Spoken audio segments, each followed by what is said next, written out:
नमस्कार.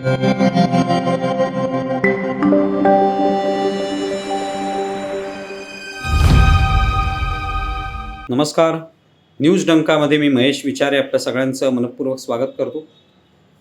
मित्रांनो, महानगरपालिकांच्या निवडणुका ज्या वेळेला झाल्या त्याआधी जो प्रचार झाला त्या प्रचारामध्ये प्रामुख्याने मुद्दा होता तो मराठीचा.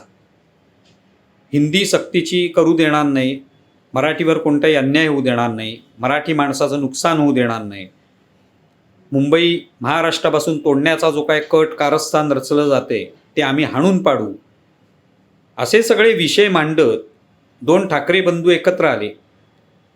जुलैमध्ये या दोन बंधूंचा एकत्र मेळावा झाला आणि त्यानंतर रोजच्या रोज आपल्याला ते बंधू एकत्र येताना दिसत होते आणि एक प्रकारे ठाकरे ब्रँड असं त्याला नामकरण करण्यात आलं आणि त्याचीच चर्चा जी आहे ती निवडणुकीपर्यंत सुरू होती.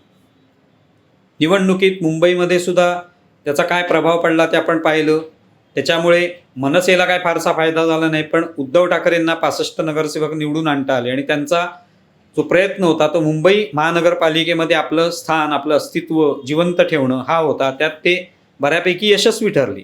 पण आता काय, जेव्हा हा निवडणुकीचा निकाल लागला तिथपर्यंतच फक्त या ठाकरे ब्रँडचं कवित्व होतं असं आपल्याला म्हणता येईल. आजच्या सगळ्या वेगवेगळ्या घडामोडींना जर पाहिलं आपण तर त्याच्यावरनं हे वाटतं की ठाकरे ब्रँडचं कवित्व फक्त निवडणुकीच्या निकालापुरतं म्हणजे 16 जानेवारीपर्यंत होतं, त्यानंतर ते संपून गेलंय की काय असा सवाल लोकांच्या मनामध्ये निर्माण झालेला आहे. कारण येत्या काळात तर कोणत्या निवडणुका नाही आहेत.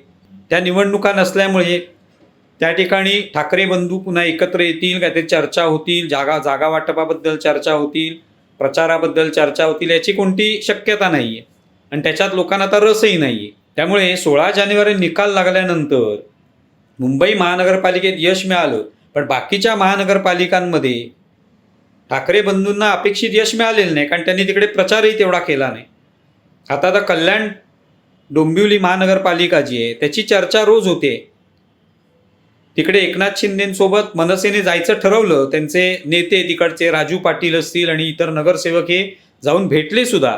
संदीप देशपांडे सुद्धा तिकडे गेले होते आणि त्यांनी श्रीकांत शिंदे यांच्याशी चर्चा केली आणि शिवाय मीडियाला सांगितलं सुद्धा की आम्ही राज ठाकरे यांची परवानगी घेतलेली आहे आणि त्यांनी सुद्धा आम्हाला होकार दिला आहे, स्थानिक पातळीवरचा निर्णय घेण्याचे आम्हाला अधिकार दिले, त्यामुळे आम्ही तो निर्णय घेतला आणि आम्ही शिंदेंसोबत जाण्याचं ठरवलेलं आहे. आता अशा पद्धतीच्या युत्या होत असतात, कारण स्थानिक पातळीवर प्रत्येक पक्षाला बहुमत मिळतंच असं नव्हे. तिथे कधी 10-15 नगरसेवक कमी पडत असतात, 4-5 नगरसेवक कमी पडत असतात. मग ज्या पक्षाच्या विरुद्ध आपण लढवलं त्या पक्षाला सोबत घ्यावं लागतं आणि त्यातून मग पुढे आपलं काम जे आहे ते सुरू करावं लागतं. हे होत असतं. पण या निवडणुकीत तसं नुसतं झालं नव्हतं. या निवडणुकीत एक प्रकारे भाजप आणि महायुती, एकनाथ शिंदेंची शिवसेना, भाजप आणि महायुती हे जणू काही महाराष्ट्राचे शत्रू आहेत. त्यांच्यामुळे महाराष्ट्र जो आहे त्याची मुंबई तुटणार आहे. महाराष्ट्रातला मराठी माणूस जो आहे, महाराष्ट्रातला म्हणण्यापेक्षा मुंबईतला विशेषतः, की जो मराठी माणूस जो आहे तो संपुष्टात येणार आहे. मराठी माणसाचं भवितव्यच नष्ट होणार आहे. मुंबई महाराष्ट्रापासून तुटणार आहे. त्याचे प्रयत्न सुरू झालेले आहेत आणि ठाकरे ब्रँडला, ठाकरे बंधूंना निवडून दिलं नाही तर अत्यंत वाईट अवस्था मराठी माणसाची होईल.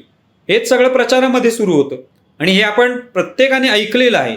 त्यामुळे त्या ठिकाणी जेव्हा ठाकरे बंधूंना मतं मिळाली, त्यातल्या प्रामुख्याने उद्धव ठाकरेंना, उभाटा शिवसेनेला मतं मिळाली, ती याच मुद्द्यावर मिळालेली आहेत की त्यांनी जो प्रचार केला की भाजपा आणि महायुतीला मतं द्यायची नाहीत. मग आता लोकांच्या मनात प्रश्न येतो की एका बाजूला तुम्ही अशा पद्धतीने प्रचार केलात की समोर तुमच्या शत्रू आहे, भाजपा, महायुती, एकनाथ शिंदेंची शिवसेना, हे सगळे शत्रू आहेत महाराष्ट्राचे, मुंबईचे. त्यांना मतं देऊ नका, आम्हाला द्या, तरच मराठी माणूस टिकेल, मराठी भाषा टिकेल, नाहीतर हिंदी तुमच्या लादली जाईल. आज त्याच ठाकरे ब्रँडमधले मनसेचे लोक जाऊन त्या ठिकाणी एकनाथ शिंदेंची चर्चा करतायत, श्रीकांत शिंदेची चर्चा करतायत आणि त्यांच्यासोबत सत्तेत जाण्यात ते तयार आहेत.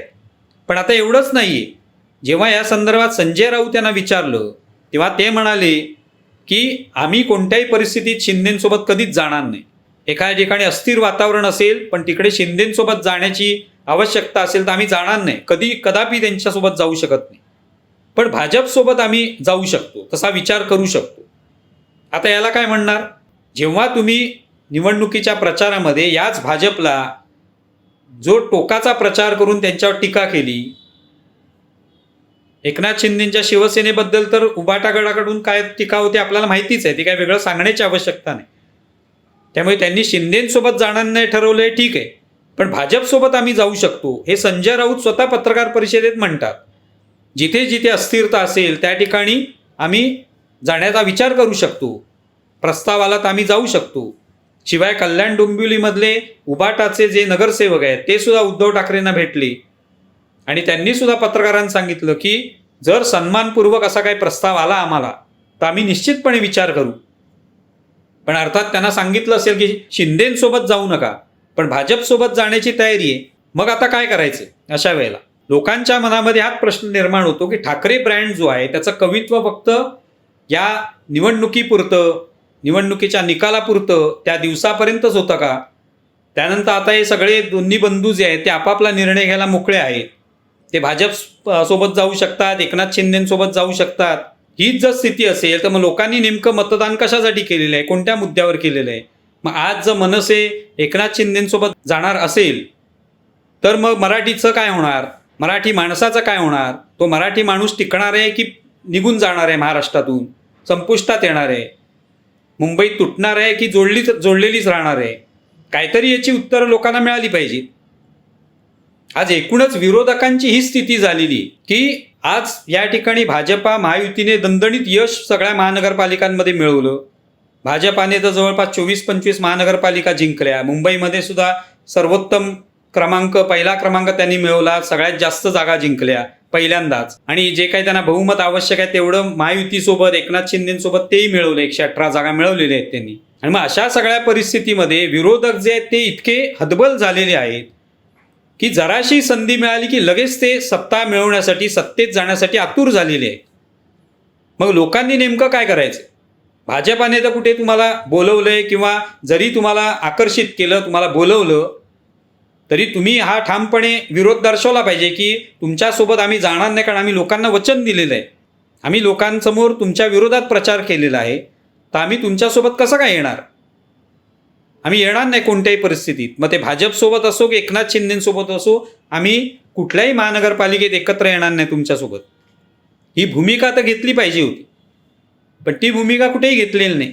आता मात्र असं दिसतंय की ठाकरे ब्रँडमधले प्रत्येक बंधू जे आहेत, दोन्ही बंधू, हे आपापले निर्णय घ्यायला मोकळे आहेत. आणि त्यामुळे कोण भाजपसोबत जातोय, कोण एकनाथ शिंदेसोबत जातोय. मग ठाकरे ब्रँडचं काय झालं? तो ठाकरे ब्रँड आहे की त्याचा फुगा फुटलेला आहे?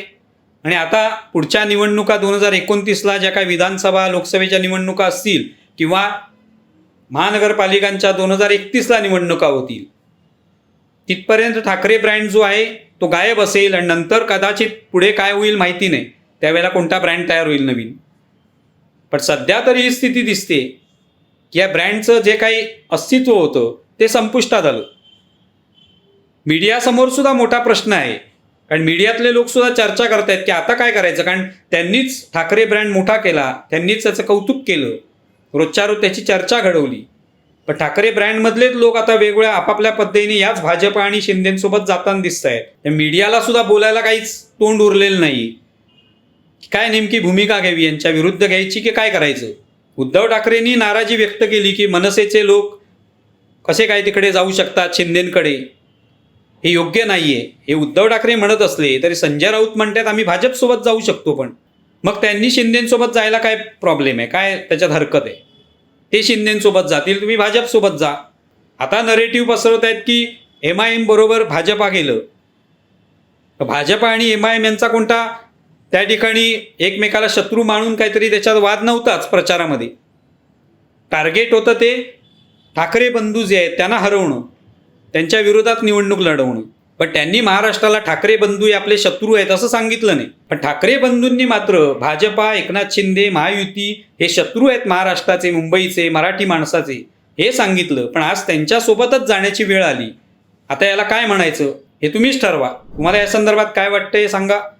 आमचा व्हिडिओ जास्तीत जास्त लाईक करा, शेअर करा आणि आमचे यूट्यूब चॅनल सबस्क्राईब करा. धन्यवाद.